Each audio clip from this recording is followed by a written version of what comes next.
नमस्कार। प्रभाव साक्षी news network और आप सभी का स्वागत है। ऑपरेशन सिंदूर से पाकिस्तान बुरी तरह बौखला उठा है और पलटवार करने की बात कह रहा है, लेकिन उसे समझ नहीं आ रहा है कि इसके लिए हिम्मत कहां से लाए। पाकिस्तान को यह भी समझ नहीं आ रहा है कि आखिर यह सब हो कैसे गया। उसने सीमाओं पर कड़ी सुरक्षा कर रखी थी, एयर स्पेस भी बंद कर रखा था, फिर भी भारत कैसे उसके इलाके में घुस आया और अपना मिशन पूरा करके सुरक्षित चला भी गया। ऑपरेशन सिंदूर ने पाकिस्तानी आतंकवादियों को जो दर्द दिया है वो देखते ही बन रहा है। हम आपको बता दें कि जैश ए मोहम्मद के प्रमुख मौलाना मसूद अजहर ने कबूल किया है कि बहावलपुर में उसके संगठन के मुख्यालय पर भारतीय मिसाइल हमले में उसके परिवार के 10 सदस्य और 4 करीबी सहयोगी मारे गए हैं। अजहर के हवाले से जारी एक बयान में कहा गया है कि बहावलपुर में जामिया मस्जिद सुभान अल्लाह पर हमले में मारे गए लोगों में जय सरगना की बड़ी बहन और उसका पति, एक भांजा और उसकी पत्नी, एक भांजी और परिवार के 5 अन्य बच्चे शामिल हैं। बयान में कहा गया है कि हमले में अजहर के एक करीबी सहयोगी और उसकी मां तथा 2 अन्य करीबी साथियों की भी जान चली गई। बयान में कहा गया है कि क्रूरता के इस कृत्य ने सारी हदों को पार कर लिया है, अब दया की कोई उम्मीद नहीं की जानी चाहिए। हम आपको याद दिला दें कि मसूद अजहर को 1999 में विमान IC-814 के अपहृत यात्रियों की रिहाई के एवज में जेल से छोड़ा गया था।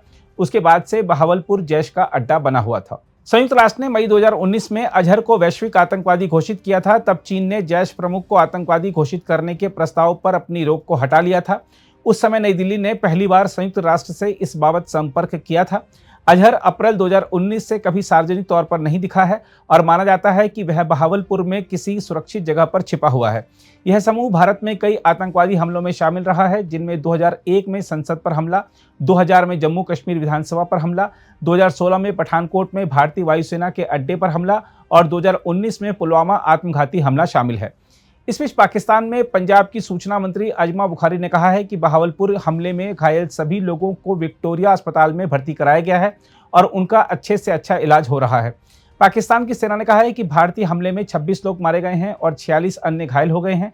सेना प्रवक्ता लेफ्टिनेंट जनरल अहमद शरीफ चौधरी ने मीडिया से बातचीत में कहा कि पंजाब और POK के शहरों पर मिसाइल हमलों में कम से कम 26 लोगों की मौत हुई है और 46 लोग घायल हुए हैं। शरीफ चौधरी ने बताया है कि अहमदपुर ईस्ट के बहावलपुर इलाके में सुभान मस्जिद पर हुए हमले में 13 लोगों की मौत हो गई। उन्होंने कहा कि इनमें 2 लड़कियां, 7 महिलाएं और 4 पुरुषों की मौत हुई, जबकि 28 पुरुष और 9 महिलाओं समेत 37 अन्य लोग घायल हुए। उन्होंने कहा कि मुजफ्फराबाद में बिलाल मस्जिद को निशाना बनाकर किए गए हमले में 3 लोगों की मौत हो गई, 2 लोग घायल हो गए, जिनमें एक लड़की और एक लड़का शामिल है। चौधरी ने बताया कि कोटली में अब्बत मस्जिद को निशाना बनाकर किए गए हमले में 16 वर्षीय लड़की और 18 वर्षीय लड़के की मौत हो गई, जबकि 2 लोग घायल हो गए। उन्होंने कहा कि मुरीदके में हुए हमले में उमालकुरा मस्जिद को निशाना बनाया गया था, जिसमें 3 लोगों की मौत हो गई, जबकि एक व्यक्ति घायल हो गया। प्रवक्ता ने यह भी कहा कि सियालकोट और शकरगढ़ इलाके में हुए हमलों में किसी की जान नहीं गई है। उन्होंने कहा कि भारत की ओर से नियंत्रण रेखा पर की गई गोलीबारी में 5 नागरिक मारे गए हैं। चौधरी ने कहा किसी भी समय भारतीय विमान पाकिस्तान में दाखिल नहीं हो पाए और किसी भी पाकिस्तानी विमान ने भारत में प्रवेश नहीं किया। उन्होंने कहा कि पाकिस्तानी वायुसेना की सभी संपत्तियां सुरक्षित हैं।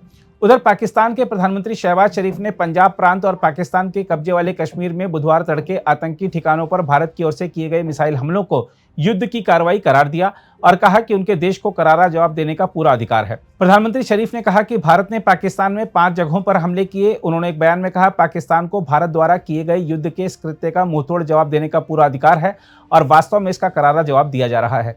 शरीफ ने कहा कि उनके सशस्त्र बल बहुत अच्छी तरह जानते हैं कि दुश्मन से कैसे निपटना है।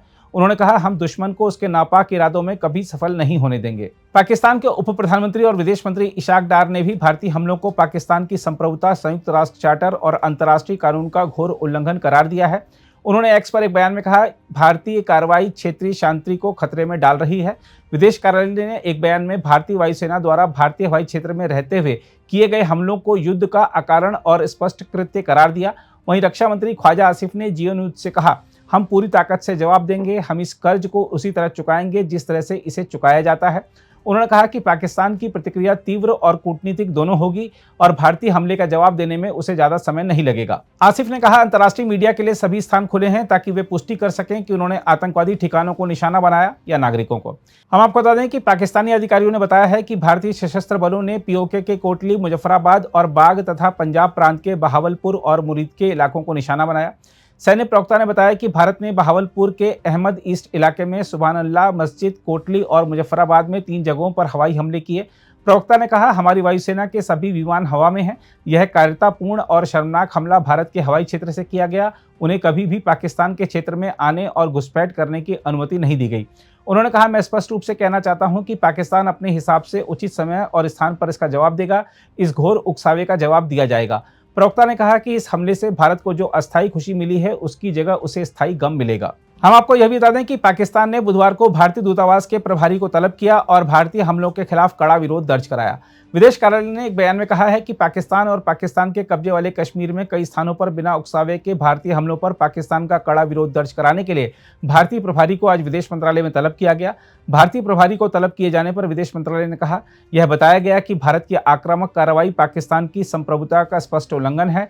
इस तरह की कार्रवाई संयुक्त राष्ट्र चार्टर, अंतर्राष्ट्रीय कानून और अंतर्राज्यीय संबंधों को नियंत्रित करने वाले स्थापित मानदंडों का उल्लंघन है। अगर आप भी लेना चाहते हैं देश दुनिया की तमाम जानकारी तो आज ही सब्सक्राइब करें हमारे चैनल को। साथ ही नीचे दिए बेल आइकन को जरूर दबाएं ताकि हर अपडेट आप तक पहुंच सके।